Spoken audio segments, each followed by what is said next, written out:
Milagro ng tagpo ang buhay ng tatlong magkakapatid sa loob ng sakya pagkatapos ang halos 55 hours na search and rescue operation. Hi everyone, this is me, Reden. I'm from Perla Insurance. Ito po ang pinakabagong segment namin dito.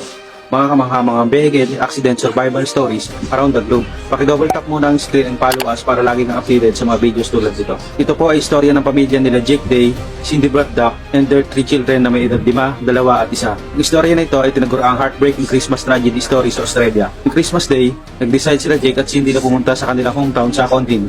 At doon sila sinelebrate ang Christmas Day kasama ang kanilang mga kamag-anak. Ngunit sa hindi inaasahang pangyayari, just 10 kilometers na lang bago sila makarating gumulong ang kanilang sasakyan sa bangin. Nag-alala ang mga kamag-anak nila dahil hindi sila dumating sa takdang oras at hindi makontak. Kaya nag-declare na sila ng missing at nag-post na rin sila sa Facebook para humingi ng tulong. After 55 hours, natagpuan ng gumulong na sasakyan, patay na sila Jake and Cindy, pero buhay pa ang tatlong bata sa loob ng sasakyan. This was absolutely miracle dahil sa loob ng 55 hours, sa init at walang tubig ay nabuhay pa ang tatlong bata.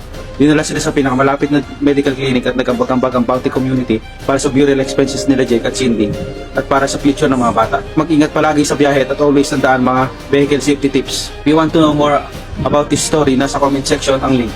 If nagustuhan niyo po ang story nito, please comment down below. Ingat and stay safe palagi.